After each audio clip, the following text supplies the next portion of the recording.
sur la chaîne YouTube Décodé. Aujourd'hui, nous recevons le professeur doyen Philippe Neidhoff, avec qui nous allons revenir sur le devenir de la faculté de droit au sein de l'Université fédérale de Toulouse. Bonjour Monsieur Neidhoff.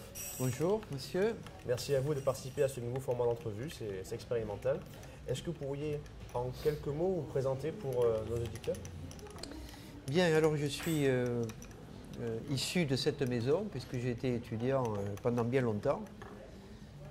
Entre 1979, où je suis rentré ici, et 1990, où j'ai soutenu ma thèse de doctorat en histoire du droit. J'ai travaillé sur la municipalité de Toulouse pendant la Révolution française. Et puis ensuite, j'ai eu un parcours, je dirais, ordinaire, de celui qui se destine à une carrière universitaire. J'ai été maître de conférence ici en 1991. Ensuite, j'ai été agrégé au concours de l'agrégation externe en 1994. J'ai été nommé à Lille pendant 6 ans. Et ensuite, je suis revenu ici en 2000. Et donc, ça fait maintenant 17 ans que je suis revenu. J'ai enseigné dans toutes les années, direction de thèse, direction du master d'histoire du droit. Puis ensuite, j'ai été élu au conseil de faculté. Là, c'est mon 3e mandat. Donc, ça fait 4 x 3, 12 pratiquement.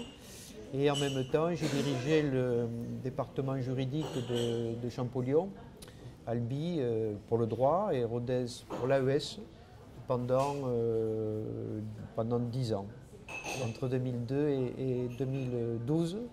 Et c'est surtout à ce moment-là que je me suis exercé aux tâches administratives, parce qu'on est déjà enseignant-chercheur, ce qui est beaucoup, enseignant et chercheur. Et en même temps, c'est vrai que j'ai aimé m'engager aussi dans ces responsabilités administratives et collectives. D'ailleurs, aujourd'hui, maintenant, vous êtes doyen. Et je suis doyen maintenant depuis, j'ai été élu le 18 avril de cette année, et je suis entré en fonction le 11 mai. Donc vous voyez, ça fait 1 mois et demi que j'exerce cette fonction qui est à la fois extrêmement prenante. Je vous faisais voir tout à l'heure l'agenda, qui est un peu impressionnant, Il y a plus de couleurs que de blanc. mais qui est passionnante. Eh bien justement, comme vous l'avez précisé, vous connaissez bien le monde universitaire, que ce soit au niveau de l'enseignement ou de l'administration. Et légitimement, je peux vous poser la question, qu'est-ce que vous pensez justement de la fusion, ou on va dire l'intégration de l'université Toulouse-Capitole dans ce grand ensemble? Et est-ce que vous pensez que sans la rupture qu'il y a eu avec l'IDEX en 2012, l'UTA aurait pu participer à cette initiative? Moi, je crois que le dossier est assez complexe, qu'il faut éviter de l'aborder d'une manière trop caricaturale.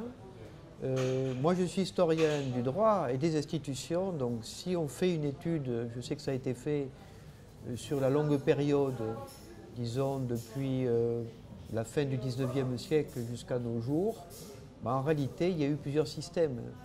Il y a eu un moment où les facultés qui avaient été recréées par le régime napoléonien au début du 19e siècle étaient chacune séparées les unes des autres, isolées.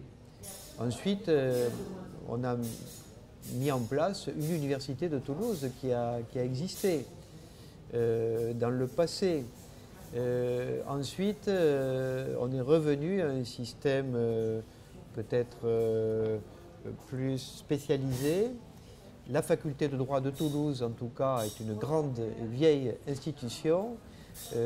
Donc elle a connu pas mal d'évolutions institutionnelles. Vous savez qu'au début des années 70, on a créé ce qui s'appelle aujourd'hui UT1 Capitole. Avant, ça n'existait pas. C'était l'Université des sciences sociales de Toulouse, l'ancien nom. L'université avait été créée au début des années 70, et donc ça fait 50 ans, on peut dire un peu plus de 50 ans maintenant, enfin un peu plus 70, un demi-siècle, que nous fonctionnons quand même, Université sciences sociales, UT1 Capitole, avec le droit, l'économie, la gestion, l'AES, l'IEP, et puis l'IUT de Rodez. Alors bon, cet ensemble existe, je pense qu'il a ses mérites, il a ses atouts, il a ses qualités. Je pense que nous sommes très visibles dans le paysage toulousain universitaire et même national. Et c'est vrai que depuis quelques années, il y a eu une tendance lourde à faire ces intégrations, ces fusions progressives. Moi, ce qui me dicte, je l'ai toujours dit, ce n'est pas une vision idéologique des choses. Je pense que chaque système a ses avantages et ses inconvénients, si on veut l'aborder d'une manière paisible. Mais moi, ce qui me guide, et surtout maintenant, depuis que je suis doyen de cette faculté, donc directeur de cette faculté, c'est l'intérêt quand même des juristes dans cet ensemble. Et il me semble qu'en l'état actuel des choses, l'université fédérale est une bonne chose. Il ne faut pas s'ignorer entre universités toulousaines, mais personnellement, je suis en l'état défavorable à une fusion et encore plus à une fusion qui serait à marche forcée. Je pense qu'il faut prendre le temps de la réflexion, il faut associer tous les interlocuteurs naturels, ce sont évidemment les enseignants-chercheurs et toutes les catégories d'enseignants que nous avons, c'est le personnel administratif et technique qui fait vivre la faculté, enfin l'université aussi, et puis bien sûr aussi les étudiants. Donc il faut voir, si vous voulez, où se trouve la valeur ajoutée, où elle se trouverait. Et donc, pour l'instant, il me semble que la bonne dimension pour travailler, dans le respect de nos traditions et de l'intérêt des juristes, c'est véritablement UT1 Capitole. Et en gardant justement cette identité, UT1 Capitole, est-ce que la faculté de droit pourra aussi bien faire des partenariats avec ses pairs, comme on l'a vu avec le master de l'éthique, sans passer par l'intégration? Oui. Moi, je crois que si vous voulez, il y a à peu près deux options que l'on pourrait prendre. Soit c'est une fusion de l'ensemble des universités toulousaines et des écoles, si elles le souhaitent. Ça, c'est une possibilité, c'est vrai. L'autre solution, c'est de rester au niveau d'université fédérale en voyant ce qui peut être mis en commun, mais sans perdre notre personnalité juridique, parce que les juristes savent ce qu'est la personnalité juridique. Avoir la personnalité juridique ou ne pas l'avoir, évidemment, ça change tout. Donc je pense que nous devons garder la personnalité juridique UT1 Capitole, mais alors, comment dire, il faut que cela passe par un travail soutenu entre les composantes de notre université. Alors il y a des choses qui se font en matière de formation, en matière de recherche, mais je crois qu'il faut aller plus avant dans ces collaborations entre nous. On a la chance d'avoir TSE, on a la chance d'avoir l'IAE et toutes les composantes, je pense, doivent travailler davantage ensemble. Alors, ce n'est pas un vœu pieux. Il y a des choses qui existent déjà. Par exemple, nous avons mis en place filière droit et gestion, droit et économie. Par exemple, où on demande aux étudiants d'avoir les doubles compétences, ce qui est extrêmement difficile. Mais je crois qu'il faut aller plus avant. Vous voyez, je prends un seul exemple qui me vient à l'esprit. On a envie de créer un master de droit de l'environnement.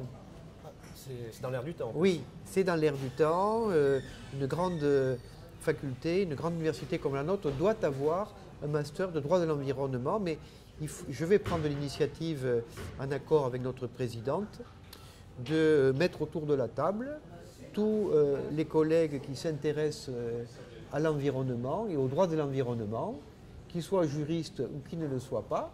Cela permet aussi au centre de recherche des juristes de travailler ensemble.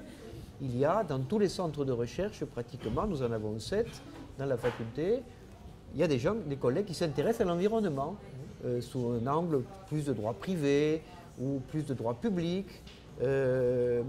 Ou même d'histoire, il y a aussi une histoire de l'environnement. Donc ces gens-là, il faut les mettre autour de la table. Je sais qu'à l'IAE, il y a des choses qui se font. Les économistes s'y intéressent aussi. Et on a là, je crois, un exemple typique de ce qu'il faut faire pour l'avenir. Et la faculté de droit est là pour mettre ensemble également et rendre possible peut-être ce à quoi on ne pense pas tout de suite, de manière à ce que, à la rentrée prochaine, c'est-à-dire pas 2017-2018, parce que maintenant c'est trop tard, mais 2018-2019, nous ayons un master droit de l'environnement et qui sera, je l'espère, formé avec toutes les parties prenantes, tous ceux qui s'intéressent, faculté de droit et les autres composantes du T1. Voilà un exemple typique de ce qu'il faut faire. Donc dans cette perspective, vous êtes d'accord pour qu'on fasse plus d'intégration Oui. au sein du T1 Ah avec oui. différentes composantes. Oui. Mais est-ce qu'on peut le faire aussi avec, bon, vous avez parlé de l'IAE, la TSE, bon, certainement l'IEJ, avec des facultés qui sont, on va dire, sœurs comme l'ICT ou Montauban? Est-ce qu'on pourrait aussi créer des relations avec ces instituts? Alors moi je suis favorable, si vous voulez, à plus de relations possibles et au maximum d'ouverture. On a trop reproché aux juristes de rester dans leur bocal pendant longtemps. Ça ne correspond plus à la réalité. Mais l'image, elle reste tenace. Donc je crois que nous avons tout intérêt d'abord à travailler, vous avez cité tout à l'heure l'IEJ, donc ça me paraît très important, parce que l'IEJ, c'est également l'interface avec le monde des praticiens de la justice, les avocats, les magistrats judiciaires, administratifs, les greffes, et toute une l'administration pénitentiaire, l'inspection du travail, la police, la gendarmerie, enfin il y a quantité de choses. Donc ça c'est l'IEJ. Donc IEJ et faculté de droit, pour moi, ça doit marcher ensemble. Nous allons d'ailleurs travailler à modifier les statuts de manière à bien montrer que nous travaillons la main dans la main. Et puis c'est vrai qu'il y a également d'autres partenaires, je crois, avec lesquels nous pouvons travailler. Vous avez cité l'Institut catholique de Toulouse. Alors c'est vrai qu'il y a une licence, vous le savez, en droit, qui passe par une convention. Et moi je suis tout à fait favorable à maintenir cette convention et à ce qui est des relations. Nous avons une journée aussi annuelle, un colloque annuel qui se fait tantôt à l'Institut catholique de Toulouse, tantôt chez nous depuis maintenant plus de 20 ans, avec chaque fois un thème. Ça existe. Donc je suis d'accord pour maintenir ce partenariat. Montauban, c'est un site délocalisé de Toulouse, donc Toulouse et Montauban, notamment pour le droit, mais aussi pour tout le reste, doivent marcher ensemble. Je vais aller à un colloque à Montauban la semaine prochaine, par exemple. Il y a déjà beaucoup de choses qui se font. Il y a également TBS, Toulouse Business School. Donc il y a quantité de... Je crois qu'aujourd'hui, on est dans un monde ouvert, donc il ne faut pas être réticent. Il faut tendre la main, il faut discuter. Après, il faut se respecter mutuellement, il faut une réciprocité, il faut être gagnant-gagnant, comme on dit. Et moi, je ferai tout pour mettre en œuvre ce type de partenariat. Et d'ailleurs, dans l'équipe que j'ai mise en place après mon élection, il y a un assesseur partenariat qui va se charger tout particulièrement de ces questions. Il y a beaucoup à faire. Et en parlant des partenariats, concernant la recherche, nos laboratoires de recherche à l'UT1 pourront également développer des liens avec Jean Jaurès ou Paul Sabatier. Si on ne prend pas en compte la fusion, ça n'empêchera pas. Oui, moi je crois que si vous voulez, la fusion c'est un terme, je pense, qui est trop chargé de connotations. Je conseillerais de ne pas utiliser ce terme de fusion.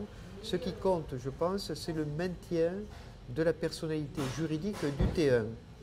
Une fois que ceci est garanti, nous sommes ouverts à UT1 et dans les composantes à tous les partenariats, toutes les collaborations.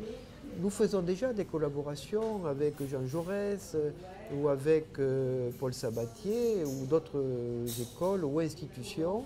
Si ces universités-là, je pense à UT2, UT3, prennent, ce qui semble être le cas, le chemin de la fusion complète, libre à eux. Mais autant ils sont libres, autant nous gardons notre liberté. Et pour l'instant, nous pouvons continuer à travailler avec UT2, avec UT3. Et si ces deux universités ou autres écoles fusionnent, rien ne nous empêchera, à l'intérieur du T1, de travailler avec d'autres structures qui apparaîtront. Je pense qu'il n'y a pas d'incompatibilité. Dans la mesure où on souhaite le faire, on le fera. Quoi qu'il arrive, de toute manière, on travaillera avec les autres, bien entendu. Mais moi, je crois que nous devons garder notre identité forte. Si vous voulez, ce que je ne veux pas, c'est de la bureaucratie, c'est un gigantisme de l'ensemble universitaire et une dépersonnalisation des relations. Moi, je suis pour une université à taille humaine, où on se rencontre, où on est sur le même campus, où on ne communique pas uniquement par Internet, même si Internet est très utile, et où on a d'abord des relations humaines les uns avec les autres. Et c'est vrai que c'est quand même plus faisable, me semble-t-il, sur le même campus. C'est vrai, comme vous l'avez dit, c'est la proximité qui nous rapproche. Oui. Et pour finir, vous me permettez de faire une transition. Pour l'instant, on reste sur l'intégration de proximité. Est-ce que dans les années à venir, la stratégie de la faculté va évoluer vers d'autres projets ou l'IDEX reste encore dans les papiers? Est-ce qu'on pourrait avoir une renégociation avec l'Université fédérale? Moi, je crois que si vous voulez, tout cela est dans une phase de construction qui est difficile. On n'est plus dans un monde qui est immobile depuis longtemps. C'est vrai pour la société, c'est vrai pour les échanges internationaux et c'est vrai dans les universités. Donc nous devons apprendre à nous connaître davantage, à travailler avec beaucoup de partenaires et puis on trouvera, je pense, les uns et les autres paisiblement de bonnes articulations. Je crois que tout le monde est de bonne foi et il n'y a pas de raison qu'on ne puisse pas cheminer ensemble. Mais il faut le faire de manière paisible et tout cela demande du temps.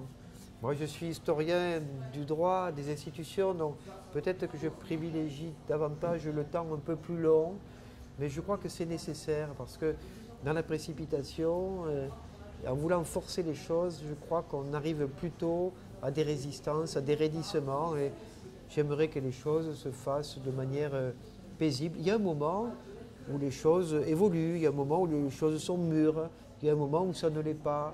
Il y a des changements politiques, il y a un nouveau gouvernement, on a une nouvelle ministre de l'enseignement supérieur.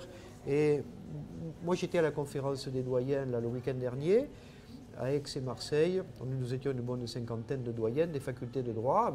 On a discuté de ces questions parmi bien d'autres et on a vu qu'il y avait quand même des pratiques extrêmement différentes entre une faculté, une université et l'autre. Et moi, je suis pour cette diversité et pour trouver les bonnes articulations entre les uns et les autres, mais dans le respect des diversités et des libertés des uns et des autres. Moi, je suis partisan, je crois quand même que c'est le cœur de l'université, du respect de ces libertés, de ces diversités et des responsabilités des uns et des autres. Je suis confiant dans l'avenir et on passe parfois par des phases un peu difficiles, mais je crois que tout ça va évoluer de manière très positive dans l'avenir et j'essaierai à ma mesure d'y contribuer. Très bien, on souhaite que les projets vont marcher. En tout cas, je vous remercie d'avoir participé à ce nouveau format d'entrevue. J'espère qu'il vous a plu, c'était beaucoup, parfait. Beaucoup, il faut continuer ainsi. Très bien, merci beaucoup, avec plaisir. Merci. Merci beaucoup aussi à l'équipe technique du Centre de Visuel qui nous a permis de réaliser cette belle entrevue. On remercie aussi le Papagayo qui nous a autorisé pour ces lieux et pour les cafés. Et quant à nous, on se retrouve au prochain café. Ciao.